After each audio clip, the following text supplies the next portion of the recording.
Sahabat TV segmen BBB, bukan bincang biasa. Nah, kali ini kita kedatangan narasumber dari dosen psikologi Universitas Inaba. Diperkenalkan dulu Bapak dan Ibu, namanya barangkali. Boleh, perkenalkan, saya dengan Rifki dari dosen Prodi di Psikologi Inaba. Ya, kalau saya dengan Ibu Dina, dosen Prodi Psikologi Inaba. Oke, sudah ada Pak Rifki dan Ibu Dina. Di sini kita bakal bahas fenomena mengenai Gen Z lagi. Dan di sini saya juga berperan sebagai Gen Z yang kalau kata Pak Reza saya aktivis Gen Z karena Gen Z banget. Nah, oke. Dari Gen Z ini ya kita bahas dulu isu sosial dan fenomena-fenomenanya yang tentunya yang saya rasakan sendiri.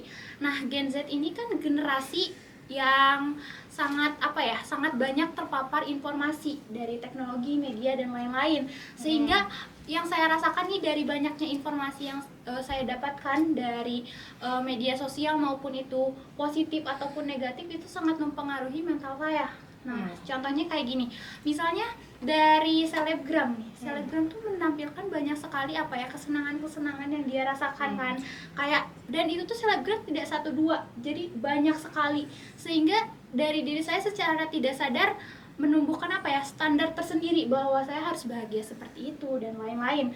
Dan kalau misalnya di negatifnya sekarang tuh banyak sekali orang-orang yang men-share tentang masalah pribadinya, entahkah itu tentang masalah di rumahnya atau misalnya seringnya perselingkuhan dan lain-lain.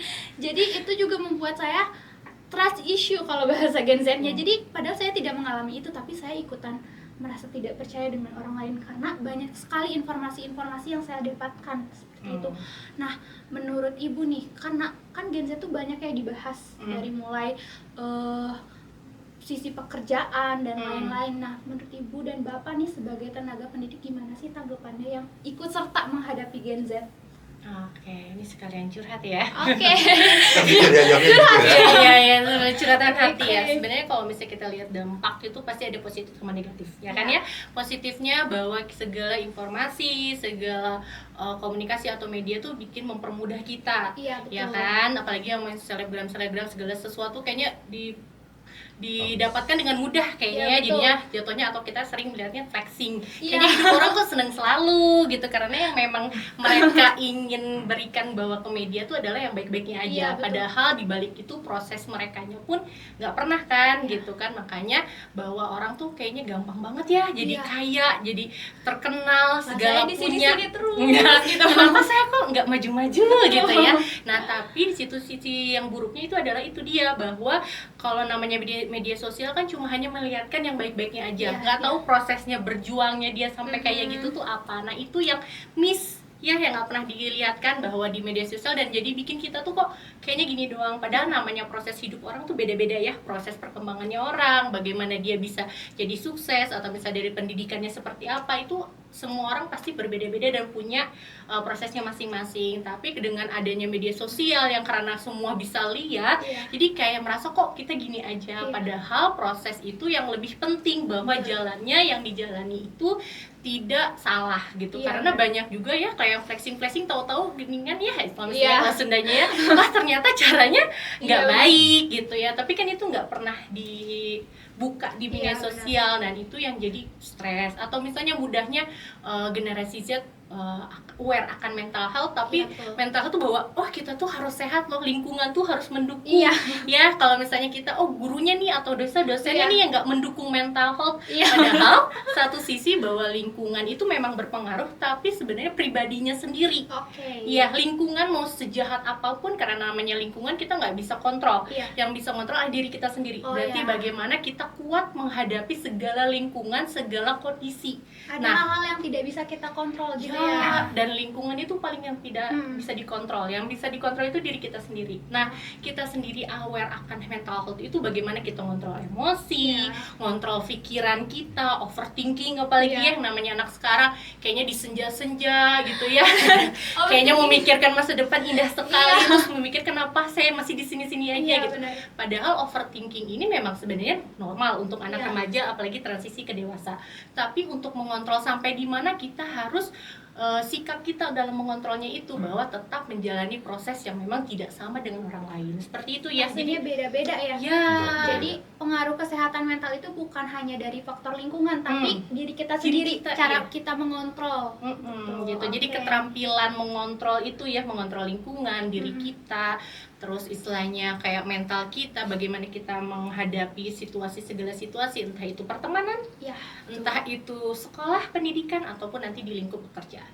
Ya, mungkin kalau dari Paris ke Pak Rifki. Oke, betul gini. Kalau fenomena Gen Z itu pertama kita harus dulu menyesuaikan dirinya. Baik, ketika tadi kan dijelaskan bahwa kalau kita ingin gini, lingkungan nih harusnya umur lingkungan susah kan? Berarti bagaimana cara kita menyesuaikan diri dengan lingkungan? Itu yang penting. Karena kalau kita ingin lingkungan menyesuaikan diri kita susah. Anggaplah kalau kita dingin nih, kita ya udah kita bisa pakai jaket kan? Cukup kan? Tapi ya gini udah AC-nya coba kecilin dong. Kayak bisa, tapi ada beberapa hal yang itu tidak bisa dilakukan. Misalkan ada beberapa orang di ruangan ini banyak orang. Misalkan, ada beberapa orang yang banyak orang, misalkan dia membutuhkan AC. Dan saya nggak kuat nih nggak pakai AC. Boleh nggak dimatiin? Saya minta ke semua orang. Apakah mungkin akan disetujui? Belum tentu kan? Jadi balik lagi bagaimana kita menyesuaikan diri terhadap lingkungan. Jadi balik lagi memang fenomena Gen Z adalah ketika tadi dipapar oleh media, dan mungkin lahir pun mungkin udah ada media ya, TV udah banyak, iklan-iklan di TV, apalagi saat zaman sekarang Instagram tadi dikatakan. Jadi memang bagaimana penerimaan kita, akses kita menerima informasi ini penting juga gitu. Selain menyesuaikan diri, bagaimana akses kita menerima informasi atau bagaimana filter kita. Nah itu lagi filter kita yang utama bagi saya, itu mungkin namanya. Ada boundaries gitu ya istilahnya. Jadi kalau bahasa gaulnya tuh bumi tuh muterin matahari guys, bukan kepala kamu gitu. Jadi nggak gimana ya gitu kalau Gen Z bilangnya, bumi tuh muterin matahari bukan kepala lu doang gitu. Jangan mau dimaklumi terus gitu kan, ya kan. Nah sebagai ibu nih dan bapak yang menghadapi Gen Z juga, ada nggak sih kelakuan Gen Z yang kayak aneh-aneh, greget gitu? Kayak gimana ya nih Gen Z tuh susah banget ya kayaknya gitu. Ada nggak sih momen seperti itu? Tapi ada juga momen yang kayak wah ternyata Gen Z tuh bagus ya inovasinya dan lain-lain gitu. Positif dan negatifnya lah. Jujur kan? Jujur aja. Aduh jadi takut nih. Banyak ya, dan nanti mungkin kita perbedaan dari generasi berbeda ya gitu. Jadi saya generasi milenial sama Gen Z itu kan sangat beda tuh. Jadi baik lagi kalau yang mungkin positifnya dulu ya. Positifnya adalah tentang bagaimana kreatif. Gen Z itu kreatif, inovatif juga. Cuma kelemahannya tadi bagaimana jatuhnya daya tahan. Daya tahan atau daya juangnya. Itu yang bagi saya dikasih tugas dikit, kalau zaman sekarang kuliah ya, dikasih tugas dikit lalu ya dikasih banyak tugas apalagi gitu kan. Jadi memang kelihatan sekali kalau di fenomena daya juang. Sebenarnya kreatif cuma bagaimana mereka meningkatkan daya juang itu yang penting. Karena ketika mereka kreatif tapi mereka tidak bisa bertahan atau resisten di suatu pekerjaan yang mereka lakukan, itu balik lagi kan zaman sekarang banyak yang resign banyak sekali setiap tahun atau bahkan 6 bulan sekali mereka resign. Pinter gitu. Kreatif, inovatif, tapi ketika mereka harus stay di sana suatu perusahaan atau di suatu pekerjaan yang mereka sedang tekuni, mereka nggak kuat.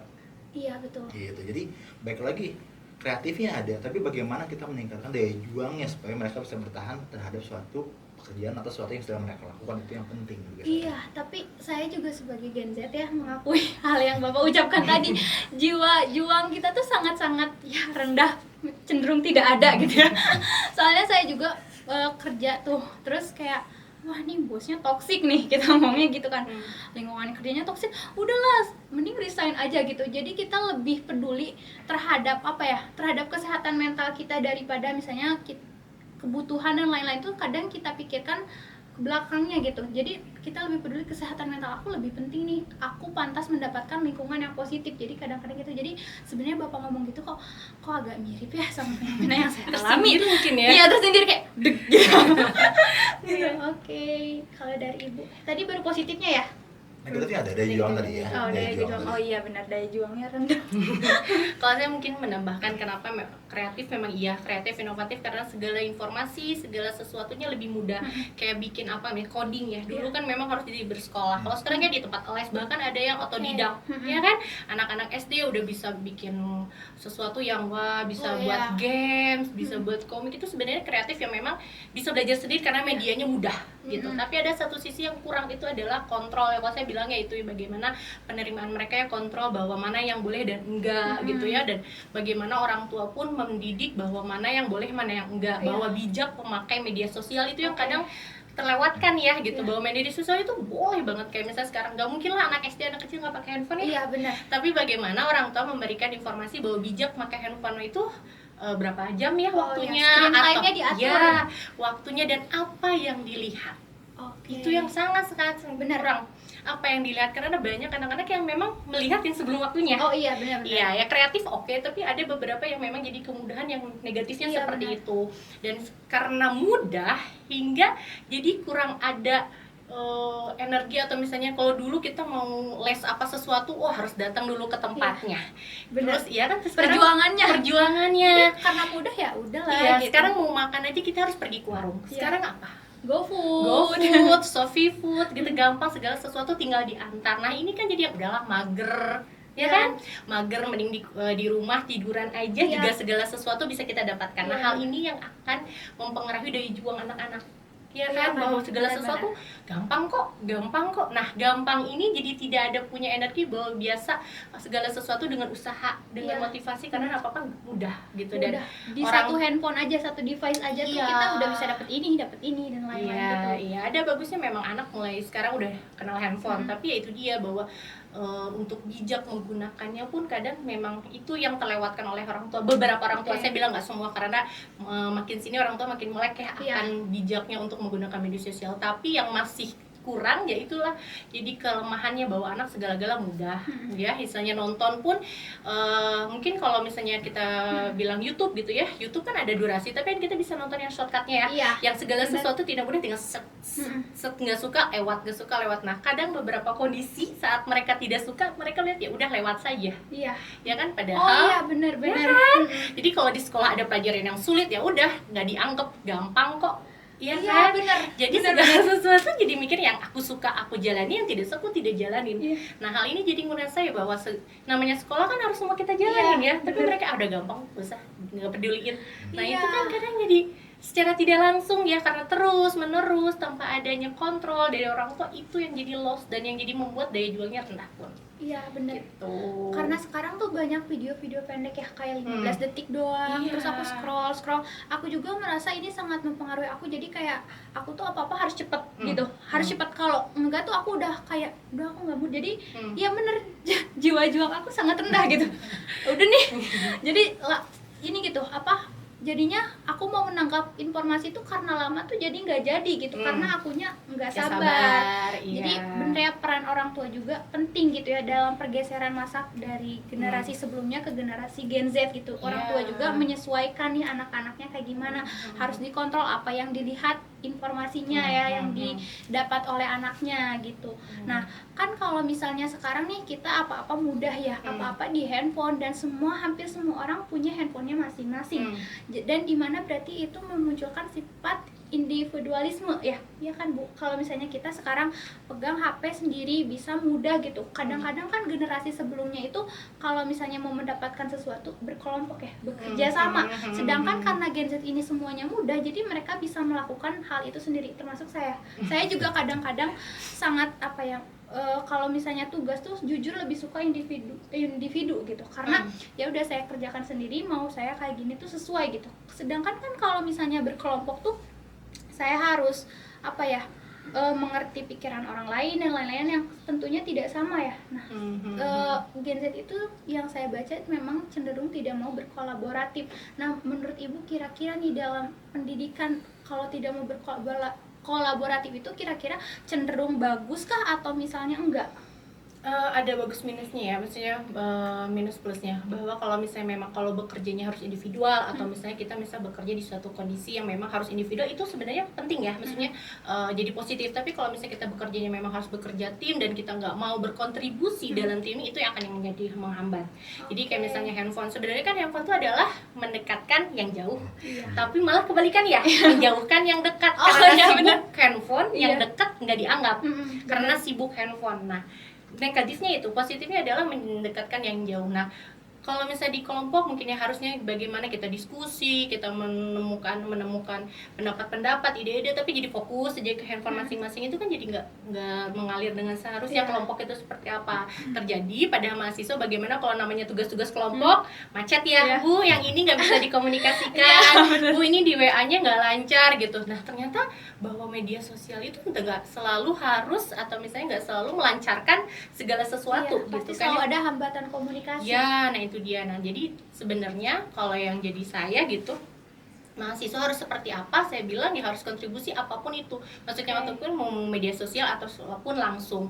Jadi bukan masalah harus apa ya, maksudnya bukan masalah media sosialnya, sebenarnya kitanya aja, kita mau bekerja kelompok di Zoom atau misalnya langsung, yang mau dirinya sendiri adalah berkontribusi, ya kan, kesadaran akan berkontribusi gitu. Mungkin ada beberapa misalnya sekarang, Bu saya kenapa ya saya mau senangnya sendiri. Nah itu bukan berarti masalah media sosial atau generasi Z, tapi balik lagi ke kepribadiannya masing-masing, bahwa mungkin ada yang lebih mudah bekerja itu sendiri, hening gitu ya, suasana gaya belajarnya, atau misalnya senangnya yang harusnya bareng-bareng dikasih masukan sama teman-teman, atau misalnya harus ngedengerin musik. Nah itu kan sebenarnya balik lagi ke gaya belajar. Jadi kalau misalnya hal yang tadi gaya belajar itu nggak ini ya, maksudnya nggak ada pengaruhnya sama generasi Z dengan Gen Z ya, itu lebih ke gaya belajar kamu aja. Cuma karena ini generasi Z bahwa media itu lebih mudah, ya kita juga harus berkontribusi bahwa apapun itu medianya, kita harus bisa kontribusi dengan baik kelompoknya gitu. Kayak gitu, biar mempelancar komunikasi juga gitu. Mungkin dari Pak Rifki. Mungkin betul, jadi mungkin banyak kalau di sekarang mungkin kita sebagai dosen kan dituntut ada OBE ya, kurikulum OBE. Jadi bagaimana membuat mahasiswa aktif ya. OBE itu. Jadi biasanya adalah ke outputnya. Jadi berarti mereka terus misalkan gini, banyaknya project. Misalkan contohnya kalau di psikologi kemarin ada tentang jatuhnya kalau di saya di mata kuliah saya perkembangan, mereka harus mengambil data nih, mengambil data ke sesuai dengan tugas-tugas perkembangan misalkan. Nah, mereka mengambil data kan, dan itu balik lagi harus kelompok. Nah, banyak memang kejadian kalau mahasiswa sekarang, Bu, si A hilang Bu, atau Pak, si A hilang Pak, gimana ya? Saya tanya, kenapa bisa hilang gitu? Iya, dia di WA, di telepon gak diangkat-angkat, di WA nggak pernah dibalas, kuliah pun ternyata nggak pernah masuk juga kan. Nah, berarti balik lagi, sebenarnya fenomena anggaplah mahasiswa yang hilang atau korelasi itu berhubungan sama tadi bagaimana kita dibangunnya seperti apa gitu. Kita dibangun seperti apa sih konsep kita dibangunnya gitu. Dalam relasi tadi banyak kan gadget tadi kata saya. Jadi gini, gadget kan pasti pegang. Sebenarnya saya nggak tahu nih siapa Budina ya, Budina aja sebenarnya udah. Saya asik dengan sendiri, anggaplah kalau lihat Instagram, lihat TikTok, ya udah asik sendiri. Padahal sebenarnya tuh ada yang bisa kita interaksi kan gitu. Dalam kerja kelompok nih. Dalam kerja kelompok pun ketika dalam 5 orang, yang kerja berapa orang sih? Coba. Iya, katanya dari berapa orang? 4 lah. Udah lumayan sih, bisa 2 ya. Nah, hilang kan, hilang. Berarti baik lagi kan bagaimana si itu dibangunnya, bagaimana relasi itu dibangun ketika mereka dari kecil gitu. Kenapa? Sama orang tua, anak nangis siapa? Iya benar. Kokomelo. Diem nggak? Bener nggak diem kan? Susah makan, kasih HP, nonton YouTube, diem makan mau, ya kan? Tapi apa? Interaksi dia dengan orang tua juga nggak ada. Nah, karena dia sudah terbiasa dibentuknya bahwa berinteraksi dengan orang tua pun jarang. Bagi mereka ya udah HP, orang tua HP. Di sekolah teman-teman ketika lagi diam bukan lagi bermain atau diskusi, tapi main HP aja masih sendiri jam istirahat. Setelah itu udah pulang mereka HP lagi. Iya kan, jadi bagi lagi mereka memang dibentuknya atau dibangunnya tidak dibentuk dengan interaksi dengan orang yang dia di depan nyata. Tapi bagi mereka postingan saya di like nggak ya? Ada yang sukai nggak ya?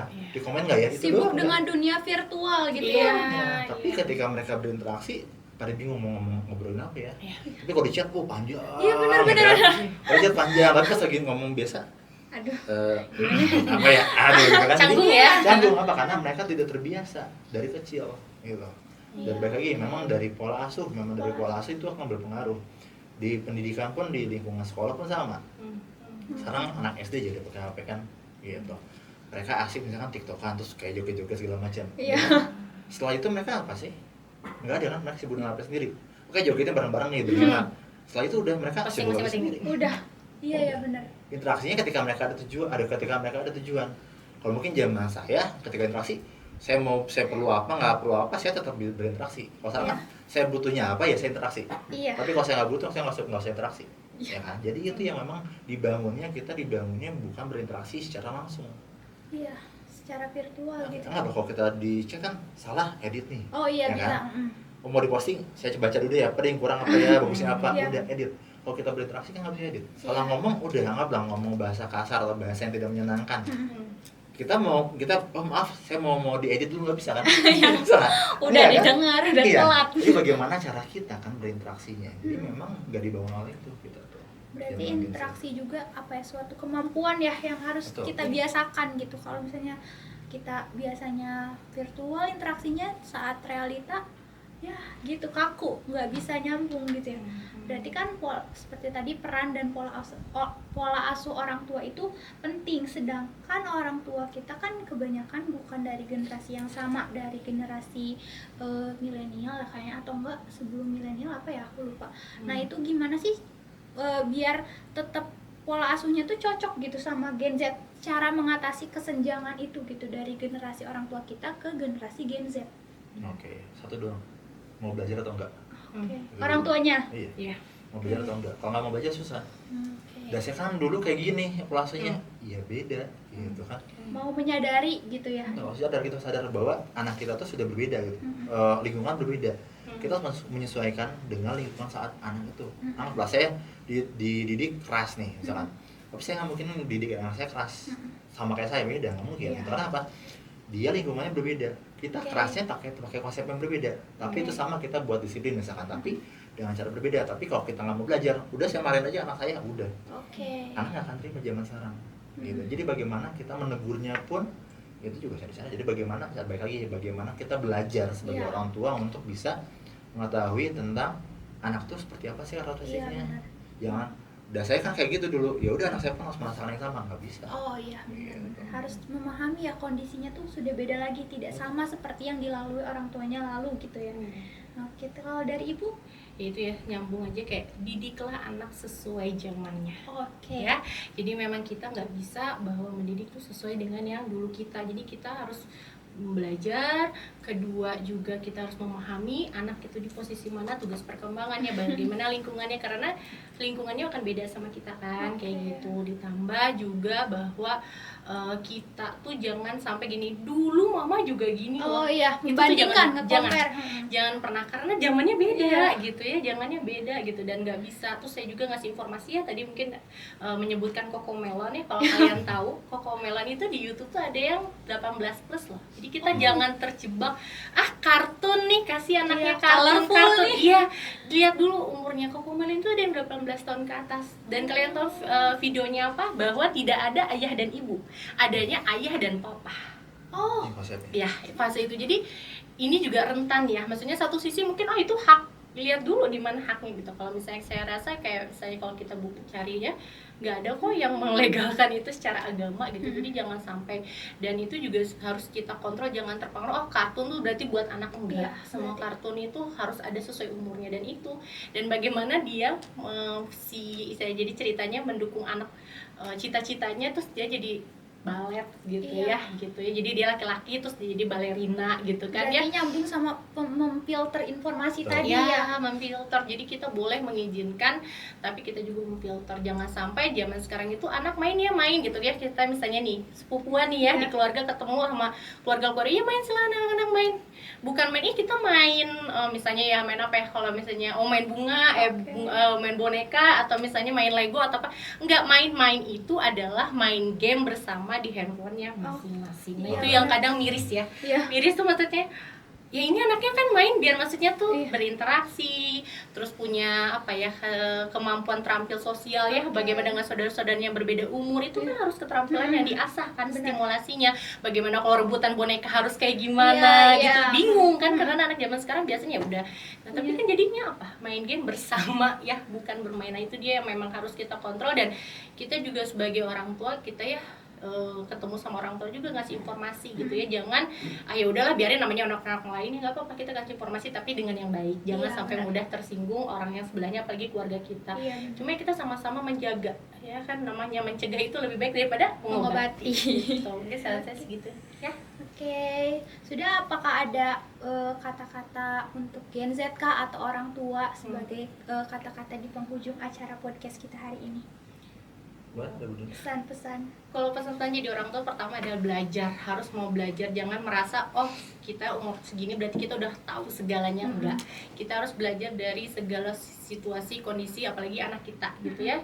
Karena siapa lagi yang ngedidik anak kita kalau kita sendiri, bukan kita sendiri. Dan kita yang bertanggung jawab sampai nanti besar, jangan sampai ada penyesalan gitu. Dan sebagai anak Gen Z, apalagi umur-umuran yang kuliah, jangan pernah putus asa dan jangan selalu membandingkan dengan kehidupan orang lain. Jangan nge-compare gitu ya. Ya, karena prosesnya beda-beda. Mungkin ini cepat, yang ini kita lambat, tapi namanya kendaraan aja pasti selalu ada yang cepat, ada yang lambat kan, tapi tetap nyampe kan ke tujuan. Kadang mungkin harus macet-macetan atau mungkin lampu merahnya atau kepegat banjir gitu ya. Tapi kan jalannya beda, tapi tujuannya sama. Ya udah, yang penting kita fokus sama tujuan, walaupun jalannya apapun jalani aja.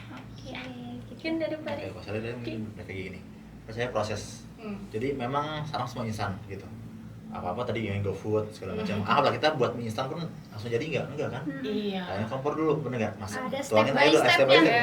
Jadi instan tuh bukan harus saat ini ada, enggak. Tapi ada proses. Tapi balik lagi, seberapa cepat prosesnya itu yang kita perlu yakini. Kita mau cepat ya berarti kita harus tahu dulu apa strategi kita untuk mencapai itu dengan cepat. Tapi kalau kita nggak punya strategi juga sama aja loh. Jadi balik lagi setiap kehidupan itu pasti punya proses. Tadi memang apa saya menikah misalnya usia berapa, Bunda menikah usia berapa, proses kok, gitu. Tapi tetap menikah ujungnya. Tapi beda kan prosesnya, jadi gitulah. Seperti karena kalau belajar, ada yang dapat nilai A cuma baca sekali bisa, ya. Pahami materi sekali udah mereka paham mahasiswa. Tapi ada yang butuh berulang-ulang diskusi dulu baru dia paham. Tapi itu proses, sama. Jadi balik lagi percayalah pada proses gitu. Gitu. Bukan ke tujuan akhir, bukan ke finishnya, tapi proses untuk mencapai finishnya yang penting.